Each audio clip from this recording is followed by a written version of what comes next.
This podcast is brought to you by Most Valuable Podcasts, leading the league in podcasting entertainment.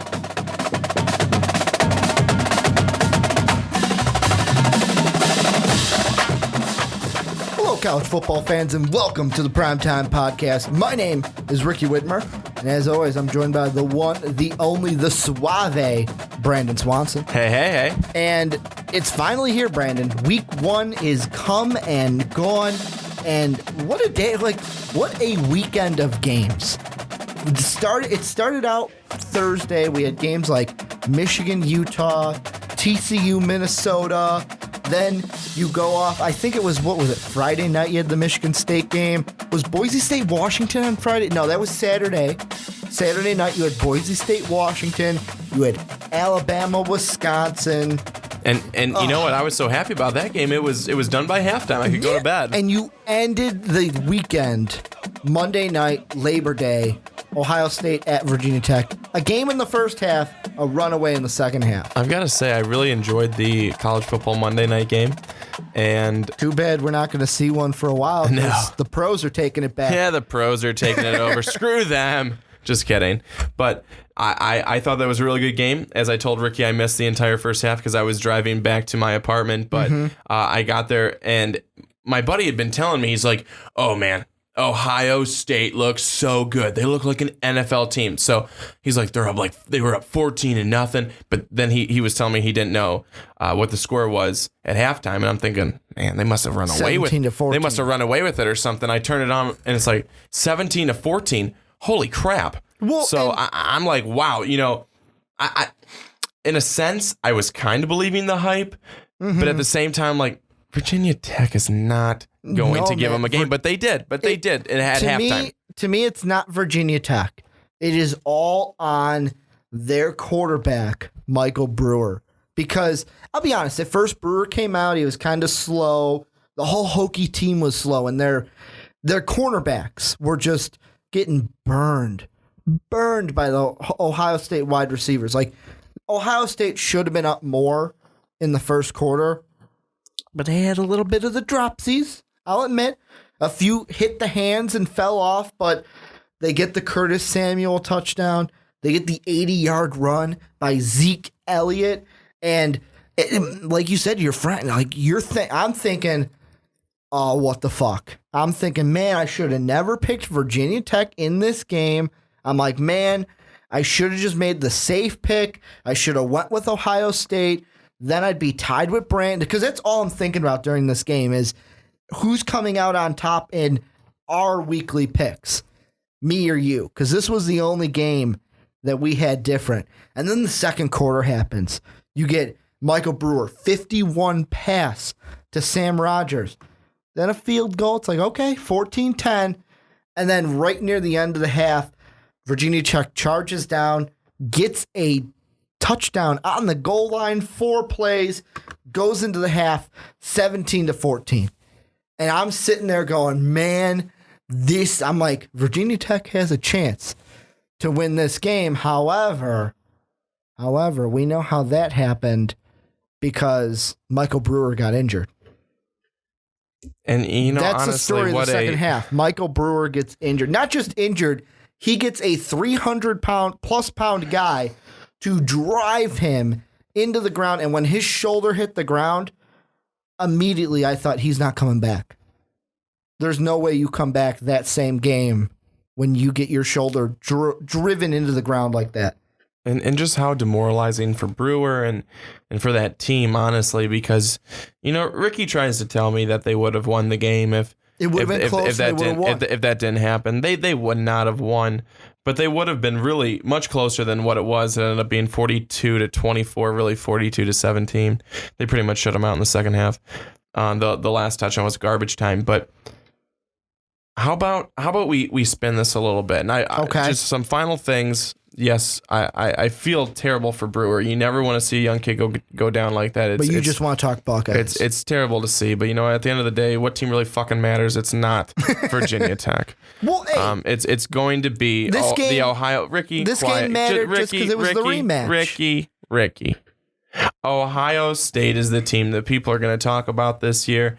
And let's talk about the guy who people are definitely talking about right now. And he's not a quarterback anymore. It's Braxton Miller. I mean, at first come on. I'm thinking, is he going to bring up Cardell? Nah. Or Braxton? Because you had, not only did Braxton Miller have the amazing touchdown, the 54-yard touchdown grab from Cardell, and you're sitting there going, okay, he can catch a ball.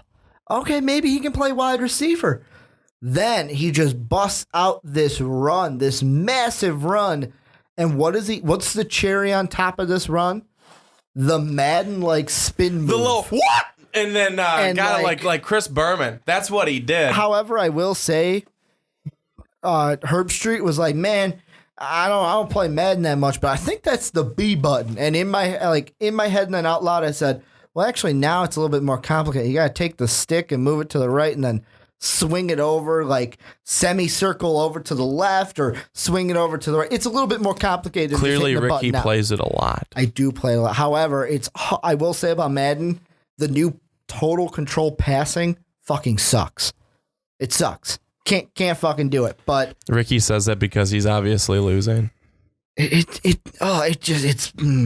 get me. That's a conversation for a different day. But I'm going to pose the question, and it's, Brandon, what the podcast is called. With this win, the 42-24 victory, did Ohio State save the Big Ten in week 1? Reason why I ask is the losses for the Big Ten. Utah beats Michigan. TCU beats Minnesota. You have Temple beats Penn State. BYU beats Nebraska. Alabama beats Wisconsin. And Marshall, the CUSA team, beats Purdue. Are they the savior of the Big Ten? Just for week 1. No, not just for week 1. They'll be the savior of the Big Ten for this season. I mean, you have to look at it. It's Ohio State. If they are anywhere near what they were last year, and I believe they'll be better, that's going to be something to watch. I think Ohio State is always going to be right there at the top. I mean, at least for the time being, they're there at the top. They're the team that's really going to carry the Big Ten. Is that to say that Wisconsin's not going to? They will. Wisconsin definitely just ran into a buzzsaw, though, which was Alabama. What are you going to do?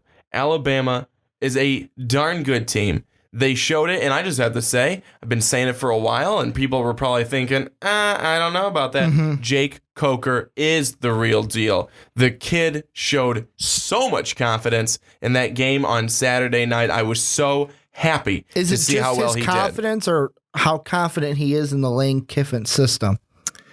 Man, you're jumping all over this Lane Kiffin system, aren't you? You've been jumping on him. I love Lane Kiffin. You know what? Lane Kiffin's really in a spot right now where he will succeed. And again, it's come back. It comes back to the question that I asked. The question, rather the comment of some guys are just really born to be coordinators, while others are born to be coaches. Lane Kiffin is a darn good coordinator, and I think right for the time being, Alabama is so happy to have him.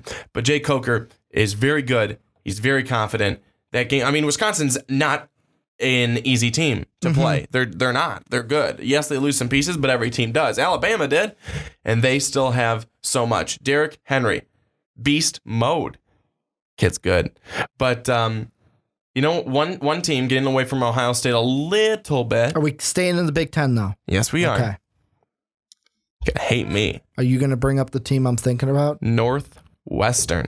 Oh, I was not even thinking about them. How about that? And shocker. At the end of the day, it was a shocker. At the end of the day, is it Northwestern was better or Stanford was just that pathetic? I watched some of that game. Here's how my schedule on Saturday was a little bit messed up during the day. The reason being was, obviously, you guys, the passionate listeners of the Primetime Podcast, know that my number one team, I bleed orange and blue. I'm a Fighting Illini fan, Illinois, all the way, every day till I die. one of the main reasons why I can't stand Northwestern. I will always hate Northwestern. I will not. That's more of a me living in Chicago, being an Illinois fan. Can't stand Northwestern. So the Illinois game gets canceled on Friday because I plan to watch that Friday, and then I could watch this game and the Big Ten games because that's kind of the games I focus on just because I'm a Big Ten guy. And I can just give all my attention to this game. However, Illinois games gets canceled. It's the same time as the Northwestern Stanford game. So on my TV, I have the Stanford Northwestern game going on, but it's on mute because I have my computer open. I have my Mac to the side because I have a PC and a Mac. My Mac is streaming the Illinois game, and obviously that has the sound because that's the one I care about. So was I able to focus 110% on the Stanford Northwestern game? Not as much as I would if Illinois wasn't playing. I focused more on that one.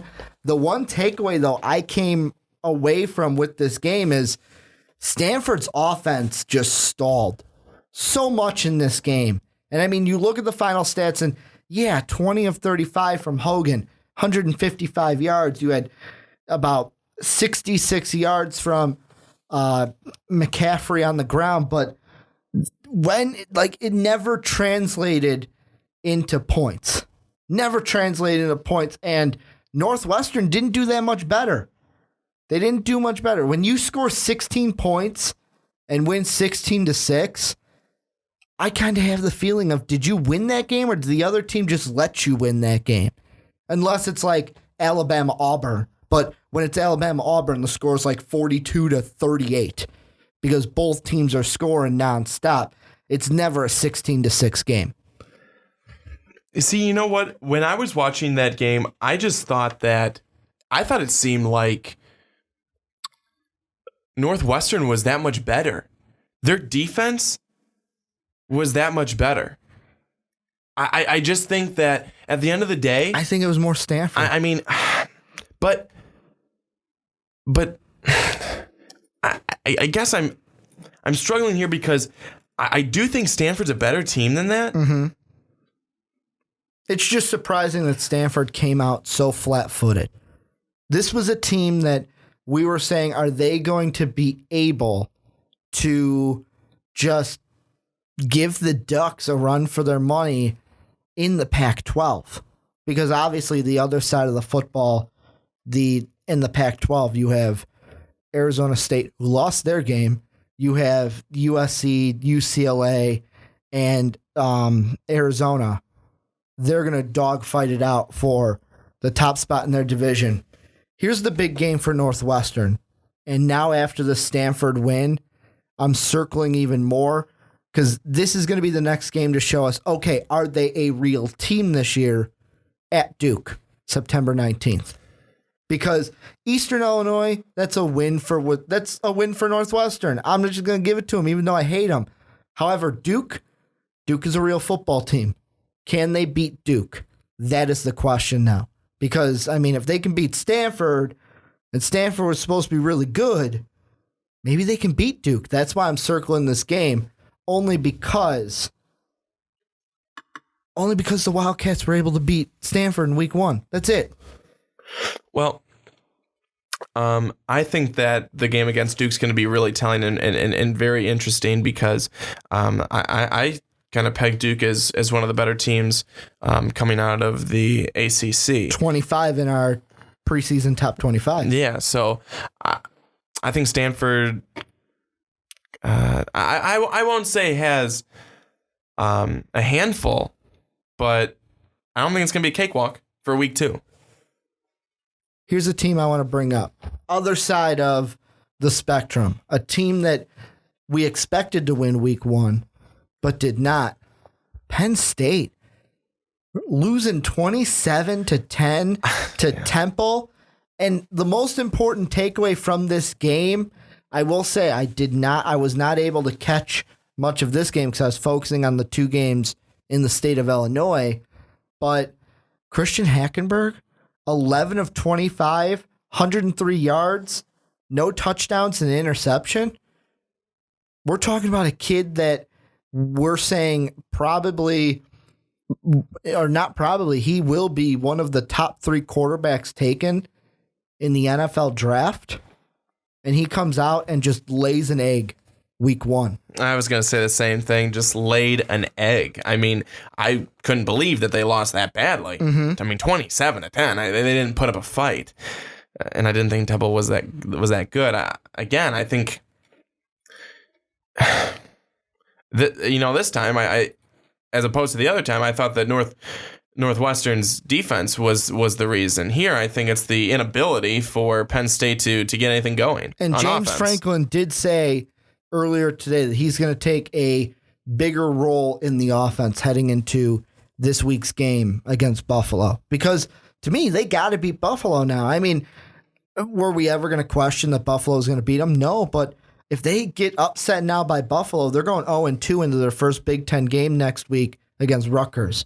Because the Penn State-Rutgers game is always the really early one. That's usually the first game in the conference these two play since Rutgers came over. It's usually the game to open up just the Big Ten conference play. However, it doesn't help Hackenberg when you have Connor Cook. Yeah, he was playing Western Michigan, but he goes ahead and throws for 250 yards, 2 touchdowns, no INTs, and then Cardell Jones, only 186 yards and 2 touchdowns and 1 INT. I mean, obviously those stats lean a little bit more towards Connor Cook, but when you got both of the other quarterbacks that are going to rival you in the NFL draft outperforming you, that kind of has to throw a red flag. Am I wrong? It's throwing a red flag for me. How about another team that lost? This one on the other spectrum. I was having a discussion with one of my old colleagues when the onside kick used to be way back in the day when we used to be on fan-sided radio. And we were talking about the Purdue-Marshall game, the one that was on Sunday. And he was saying that he's a Big Ten guy, he's a Nebraska guy, and he was saying that he's rooting for Purdue. And I'm like, with me, I can't root for Purdue. It's kind of like Northwestern, but not as strong. They're a rival of Illinois. If they lose every game, I'm happy. However, I'm more of a Marshall fan. I'm like, man, Marshall's going to roll over the Boilermakers. Purdue played them tough, but they lost by 10. I know this wasn't a huge shocker because most people had Marshall winning, but just to throw it out there, Brandon, does this loss mean anything in the Big Ten? Did Purdue have to win this game to kind of bring up the credibility of the Big Ten in week 1? No. Because of the Penn State loss. No. The Wisconsin loss. No. I think it's because Purdue was never, sounds bad. I don't think Purdue was ever credited with any part of the Big Ten being good or bad. I mean, Purdue's just the team that you're just kind of like, they're in the cellar again. No surprise. I don't think you really count them. I'm not saying like you're expecting them to be good. I'm just saying think about it at this point in time when the game started. Wisconsin had already lost to Alabama. You have Nebraska already lost to BYU. Michigan already lost to Utah. Minnesota already lost to TYU. Penn State already lost to Temple. Well, TCU. All these Big Ten teams had already lost. Did they need to win this game to kind of bring back up the respect? I mean, now it doesn't matter because Ohio State kind of did that for them by beating Virginia Tech. But did Purdue need to win this game to kind of say, okay, it doesn't matter that all these other Big Ten teams lost. We shocked the world. We beat Marshall. Yeah, going with another old Michigan quote from the Fab Five. We gonna shock the world. I'm just laughing because I feel like if Purdue won a game, it wouldn't be necessarily shocking the world.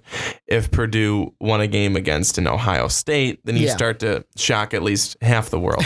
But no, I see where you're coming from. But I think at the end of the day, people, you have upsets, you have games like that. That happens. I don't think people will look and go, oh, Big Ten is garbage this year, except for Ohio State. I don't think they'll do that. Again, like you said, I mean, Wisconsin went up against a buzzsaw. I don't think Michigan's going to be that good, but I think that, at the end of the day, there's these teams that are going to be better than what they may have played this first week. The reason I throw that out there is coming into week 1, maybe this is just me. Maybe I'm in the minority, but Michigan, Utah. Did I expect Michigan to win? A little bit, but I could have saw Utah winning. So that's kind of a in the middle game. I didn't really know who to pick. I knew Minnesota was going to lose to TCU. However, good thing for Minnesota that they played them close.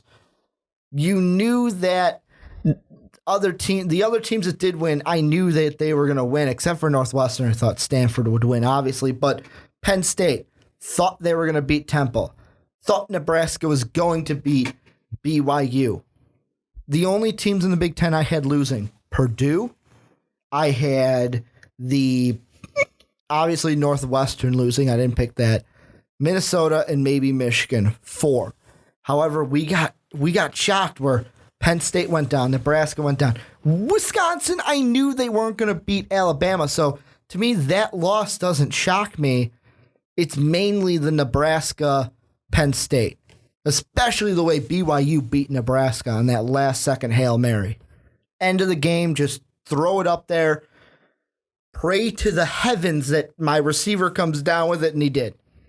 I mean, how often does that happen? And their first string quarterback got injured in this game. I know. It's like next to none that happens. This is you know what? It never happens? This is like when I need my stuff. fantasy player to catch the fucking ball. That never happens. This is like PlayStation 3 when you're able to play the EA college game because they don't make it for the PlayStation 4 now, and your quarterback gets injured and you're coming with the second stringer and you win the game. No, this is like now in Madden 15, 16, what the aggressive catch? The aggressive catch. They catch it from 80 yards away. He dives over everyone, puts one arm out and catches the damn ball. Like, you freaking kidding me? This is a side note, but because you brought up the aggressive catch, did you see the video where somebody in Madden 16 before the play audibled every single defensive player to go man coverage on Megatron, threw the ball to him, and he brought it down.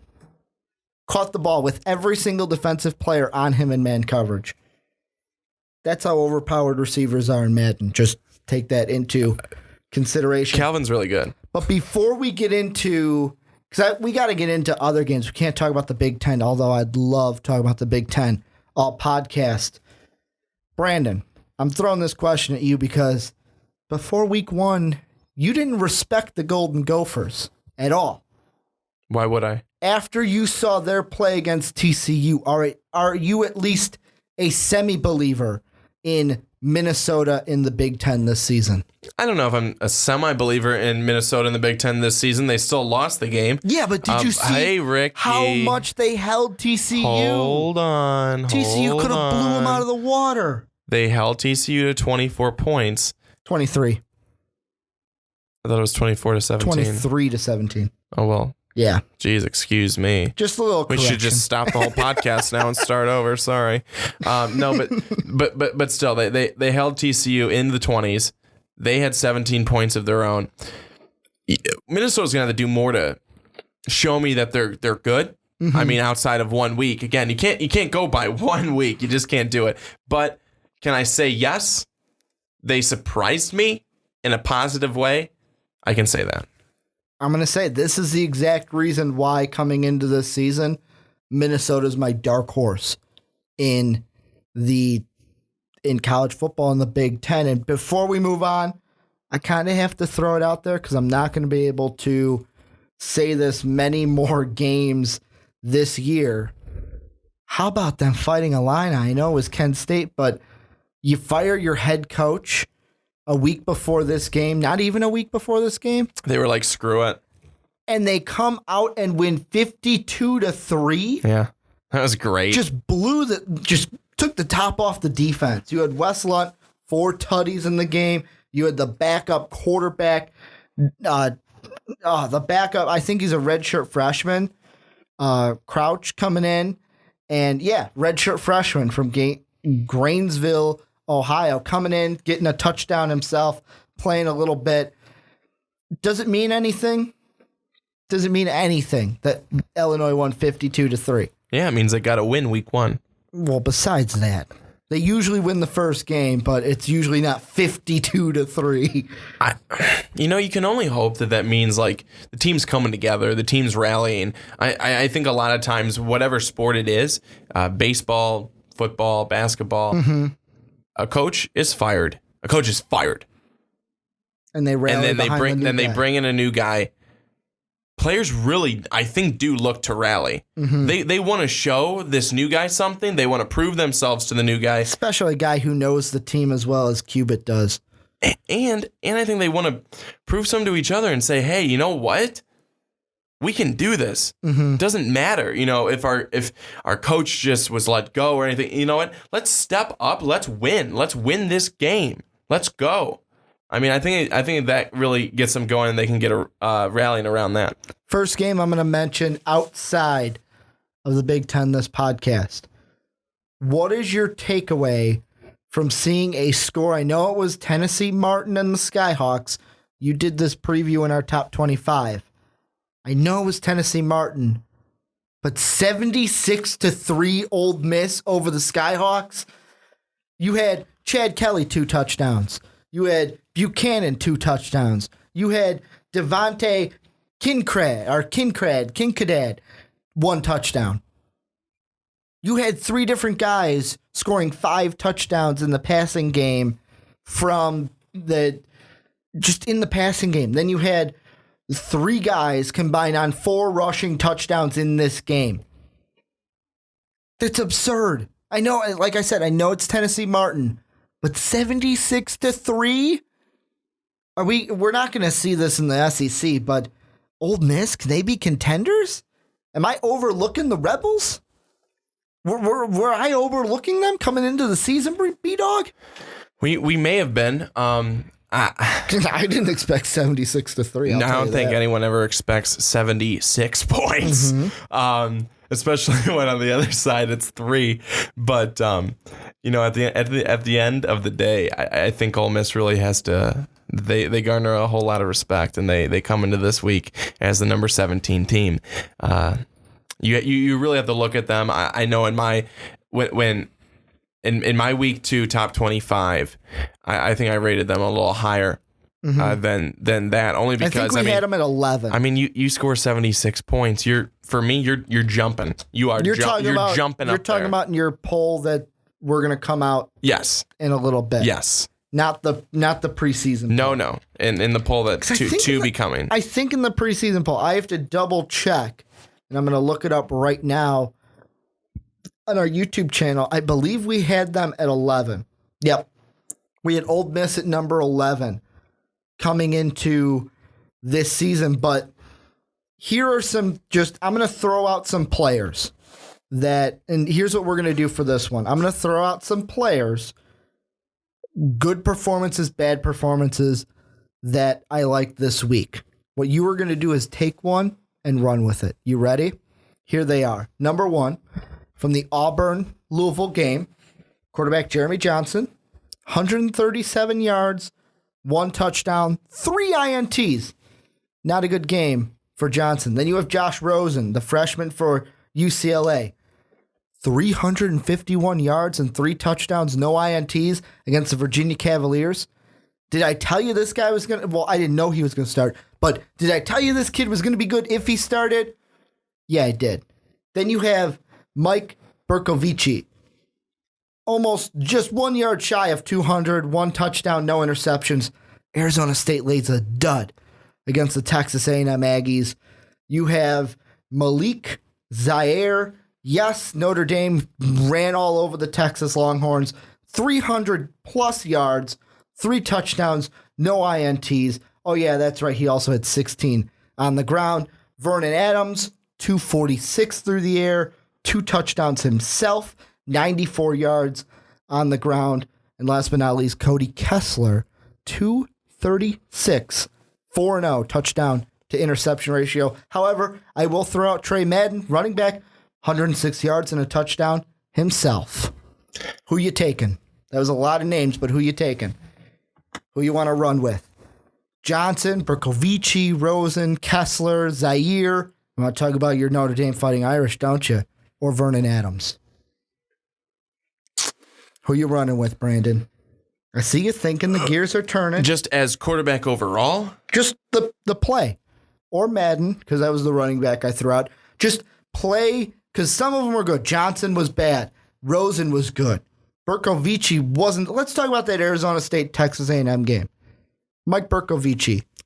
Let's talk about how in the end you thought I was the biggest idiot for saying Texas A&M. But you didn't pick them. I didn't pick them because I wasn't that confident. I didn't. But how about that? How about that? You had no idea. I had no confidence. And I had a little bit, enough to say they could win. But then I went and said Arizona State will win. No confidence at all. And Arizona State, to me, it just got me thinking, like, after watching this game, I know it's an SEC team, and that's what I'm, like, trying to just talk myself off the ledge.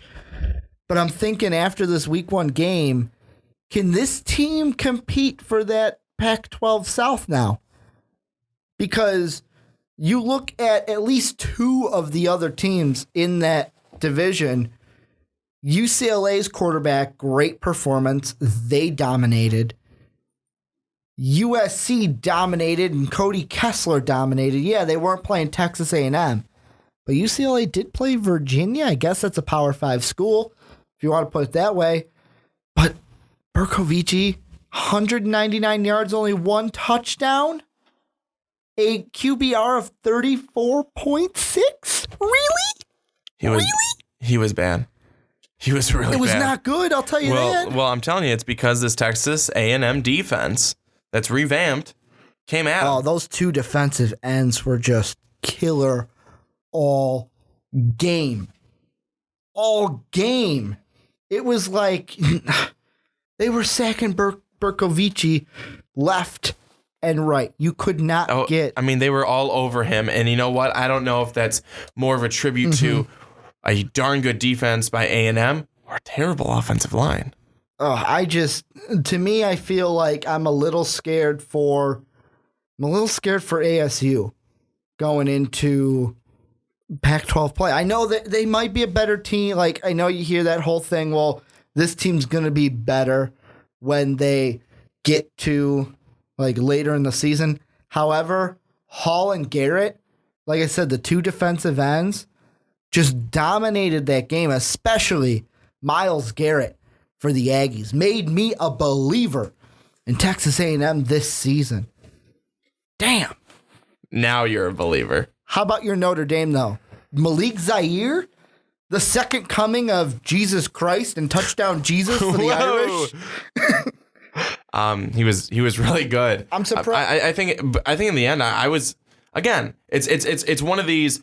I feel really this week it's like, was I more surprised that they were that good, that Notre Dame was that good, or that Texas was that pathetic? Yeah, Texas was so bad.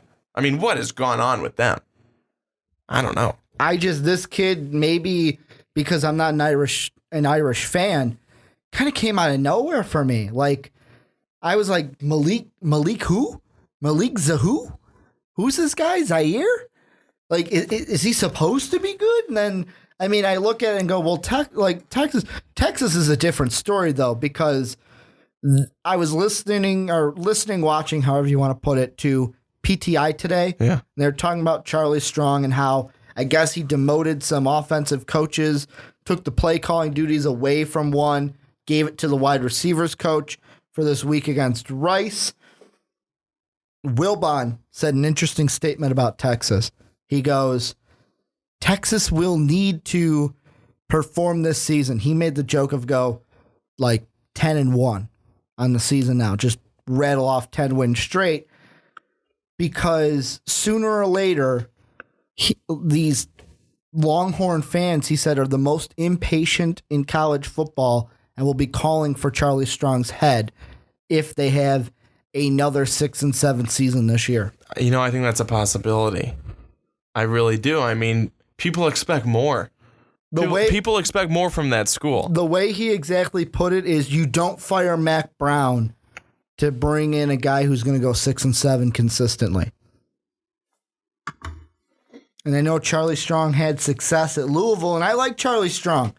He did great things with the guy I love in Minnesota right now, Teddy Bridgewater. The guy in Miami, Devonta Parker. However, things in Texas ain't going good right now. How about Vernon Adams, though, in Oregon? Yeah, I like them. First game, the only thing about this game that kind of was was he did leave the game after getting hit in the head. He's going to play, though, against Michigan State.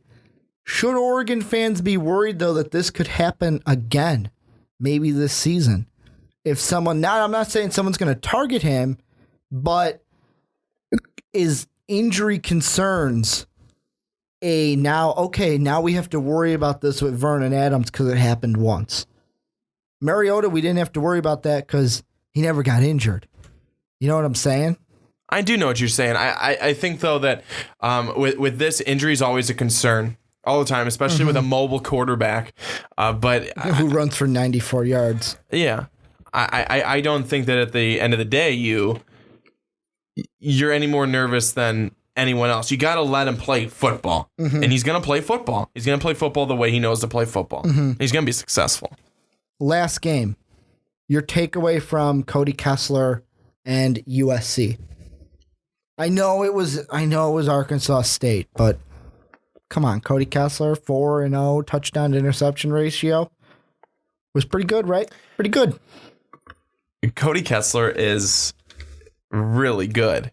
And I think that you should be the one talking about him because you're the one who has talked about him, I feel like, throughout the preseason. Oh, I love him. I love this kid. And in the offseason, not the preseason, but the offseason. And I want to hear your thoughts. What do you think? What do you expect from him this season? This is exactly the quarterback we need to see from USC if they want to win the Big 12, win the Pac-12. I almost said Big 12. Win the Pac-12 like I have them projected and make the national championship game. I believe I have them winning it. I think that's what I said. I think beating TCU is what I said. So in order for them to win the national championship, Cody Kessler needs to do this consistently. I don't want to see it just against Arkansas State. I don't want to see that. I want to see it against I better see it September 19th against Stanford. I better see it the 26th against ASU because just from week one, and I mean, you could go in and kind of say, well, Ricky, this is kind of week one overreactions. Idaho, he's going to do it again because Idaho's a weak team. But just based on week one, I should see these similar stats against Stanford, against Arizona State, against Washington. Now, just after week one, I am really confident that USC can walk into Notre Dame on October 17th as a 5-0 team. Well, they should. I mean, I think at the end. And then, man, the last thing I was going to say, that October 17th game, can you imagine undefeated versus undefeated, Kessler versus Zaire?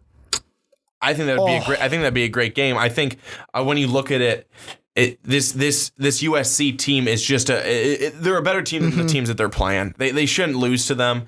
I mean, you bring up Washington, you bring up teams like that. USC is a better team. USC is it's a good program, and you know what? I think that really, when you look at it, they don't. Their coach could be a drunk, an alcoholic, whatever. He can get drunk and talk some smash talk as long as they win. Who really cares? As long as they win. But they're good. Can I ask you a different important question about a different team in the Pac-12 South? How important or how will the knee injury to Arizona linebacker Scooby Wright affect the Wildcats? Because as of right now, he's projected to miss 3 to 4 weeks. If he misses 3 weeks, he doesn't play against Nevada, doesn't play against Northern Arizona. Okay, not the toughest opponent, but more importantly, he will definitely miss the game against UCLA on the 26th. And he will definitely miss the UCLA game, possibility of missing the Stanford game on October 3rd. He could miss the first two. Will miss the first conference game, could miss the first two. I don't know. I really, in a sport like this, I never like to think that one guy is going to make or break. But a guy of certain talents can really have a huge impact on whether you're there or not there. When he's there, his presence is felt. When look he's at Joey Bosa. When he's not, his presence is all the lack of his presence. Just like Joey Bosa this past Monday. So I don't know. I mean, that could be a small cause for concern for the Wildcats. Do I think that tanks their season? No. Could it give them some question marks in the next couple of weeks? Yes, but it's always next man up. Next man up, next man up. That's why you have so many people. Okay, Baltimore Ravens, next man up, next man. That's all you hear the Ravens say. No, but I'm saying when someone goes down. No, but seriously, every no, I know what you're saying. They may say it, but every team knows it. Mm-hmm. That's why you have a 53-man, squad. So the next man can come up. Here's the thing that concerns me about this injury. It's September 26th because November 7th and November 21st when they play USC and Arizona State. Let's be honest. Scooby Wright's going to be back for those games. He's going to be fine for those games because he's going to come back beginning of October 10th, it looks like. And then he'll have a month to kind of get back into football playing ready. And by USC, he's back to where he was week 1. That's what I think. However, when you're missing that UCLA game and we saw what the freshman Rosen can do, I'm sitting there, and if I'm Rich Rod, I'm kind of scratching my head a little bit like, how do I get to this kid? Because I say, and I mentioned it during your little spiel, was just look at this past Monday with Ohio State. Did Joey Bosa not being in the game affect the outcome? No, because that offense is just way too powerful for the Buckeyes. However, we saw it in that game.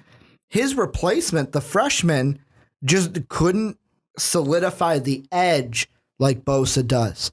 There were things that Virginia Tech was able to do on offense early that they may not have been able to do if Bosa was in the game. Those are the things I think we're going to see it early against Nevada, against Northern Arizona. They're going to win those games, no problem. However, when we get to UCLA, I think Rosen, Mora, and the Bruins are going to be able to exploit what won't be there in Scooby Wright. That's what I believe. And Stanford right now can't. They could throw a football and couldn't hit the broadside of a barn right now. That's my thoughts on the Cardinal. And I think you're right. I think when you look at it, that could totally happen. Mm-hmm. And when you're able to exploit something, you go at it and you go at it and you go at it. And if you continue to do that and there's no stopping it, there's a lot of success on the other side. Last thing you want to mention before we wrap up shop today for the podcast. Anything we missed in the week 1 of college football? Anything we missed? Anything we missed in week 1. What didn't we talk about? Here. I've got one final thing. We don't even have to expand. Okay. Auburn. Louisville. I thought that this game was going to not be that close. I really did. It was Jeremy Johnson's play that did it. 31-24. Mm-hmm. At the end of the day, I thought Auburn was really going to run away. Not necessarily run away. I mean, I was interested for it because I thought, you know what? I want to see what Louisville can do. Mm-hmm. And that's what I'm saying in words. But in my head, I'm thinking, Auburn is going away with it. They never did. It was Jeremy Johnson is the reason why this game was as close as it was. When you have a quarterback that completes, 50% of his passes, 137 yards, goes 1 for 3 touchdowns to INTs. I'm sitting there and I'm going, okay, well, doesn't really look that good. What are you going to do? And Louisville had every chance to win this game. It doesn't help, though, when your quarterback goes 9 of 20 for 100 yards and an INT. So I think Louisville couldn't do what Northwestern did. Auburn didn't give the game away like Stanford did. That's how I'm going to describe this one. But that is going to do it for this week, the Primetime Podcast. I mean, you can follow me on Twitter at Ricky Widmer. Brandon is at young_swan19. If you don't want to remember all that, just go to mostvaluablepodcasts.com. Right on the right-hand side, it has my Twitter feed, Brandon's Twitter feed, Mark's Twitter feed. You can just go ahead, click that, and it'll bring you right to our Twitter page. Most Valuable Podcast is at Most Valuable Pod. Make sure to check out all our cool videos in our podcast on the SoundCloud and YouTube channel. If you like the podcast, go ahead, hit that like button. If you loved it, hit the subscribe button. I want to thank everyone for checking this one out. Can't wait to talk Week 2 football with you guys next week. And as always, have a good day, everybody. Thank you for listening to this MVP podcast. Follow us on Twitter at Most Valuable Pod for more great podcasts.